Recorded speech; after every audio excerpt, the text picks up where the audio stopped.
we are ready to start into some more history in our social studies.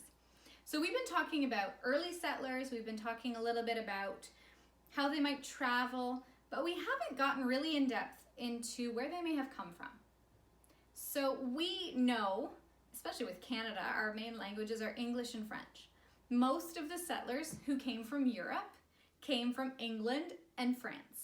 Scotland, Ireland, there are definitely other places, but those are sort of the main groups who came to Canada, to Upper Canada during those times. But there was another important group that came to Canada.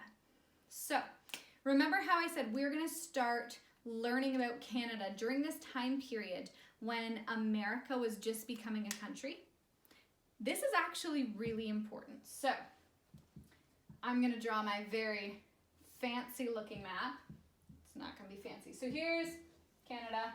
Ooh, it's really beautiful. And we know that the United States is under Canada.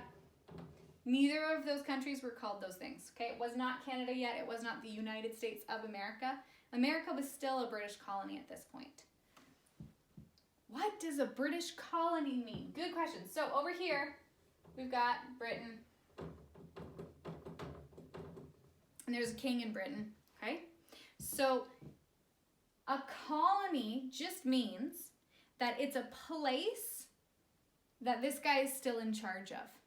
So the king in Britain sent people from Britain to America and said, okay, now America is part of Britain. Yay!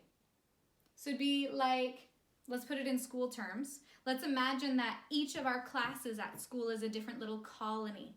It's a little different place. They're all a bit different. But there's one guy who's in charge of all of them, right? We have a principal who's in charge of all of the classes.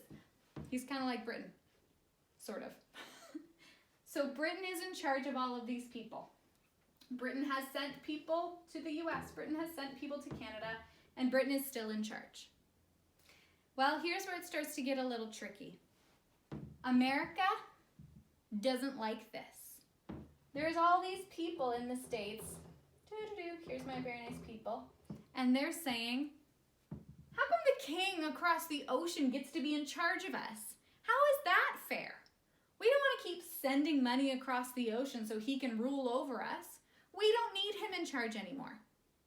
So the people, well, some of the people in America decided they were going to fight. They were going to fight against Britain. But they're not going to sail back across, no. They're just going to fight in America so that they're no longer in charge.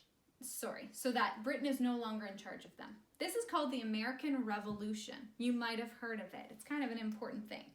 There are plenty of stories from those days, like them throwing a whole bunch of tea into Boston Harbor. That was part of the American Revolution. There's all sorts of battles that occurred.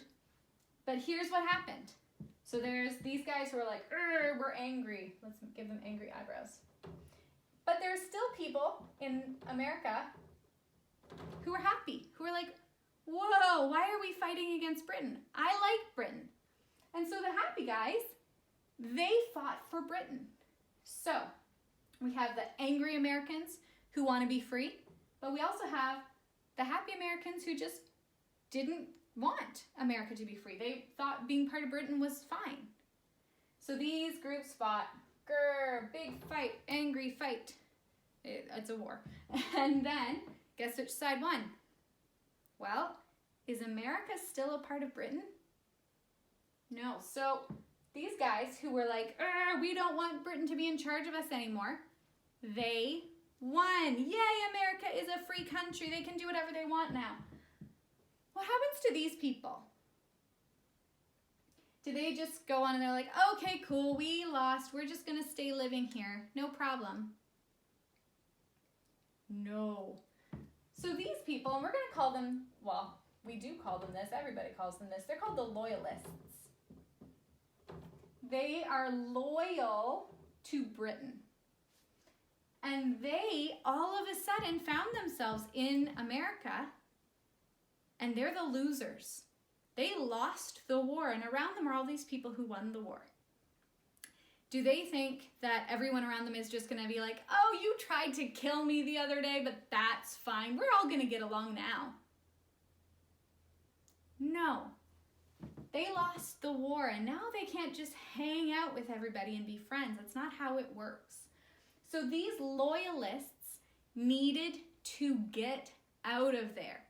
They're loyal to Britain, so they could go all the way back across the ocean, but that's not very quick. So instead, these people decided to go north to another British colony.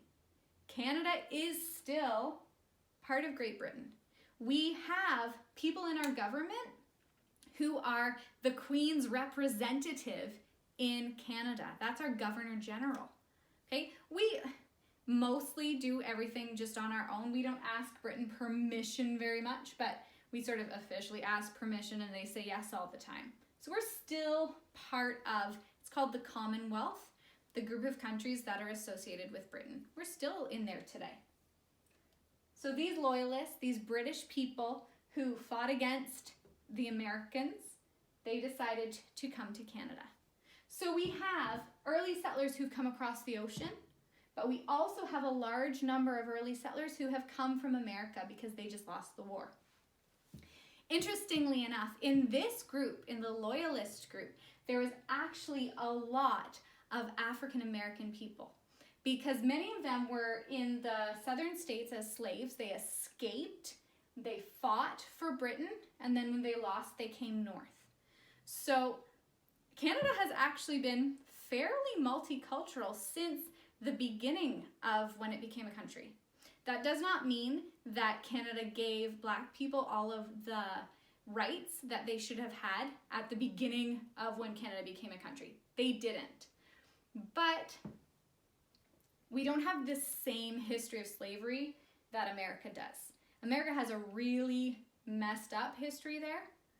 Ours is certainly not perfect in any way, but it's a little bit better. So we have these loyalists who have come north. Today, what you're going to do is you're going to log on to Google Classroom, and I have a question there, and I'm pretending that I am the king in Britain during this time period, and I'm saying, tally-ho, my subjects, my loyalists, you fought for me. Now, can you please explain what is happening over there? And so you're going to write me a little note back. Okay, fine. We're using Google Classroom. They definitely didn't tell the king what happened over email or over the internet. They didn't have that back then, but we do now. So you're going to pretend that you're a loyalist explaining to the king what's going on. So you might say, well, who won the war? That's a tough one to have to answer the king. Who won? Wasn't me. Where are you going? What's going on? Right? So loyalists are Americans who lost the war and settled in Canada. I look forward to seeing your response to the king on Google Classroom. Thank you and have a very nice day.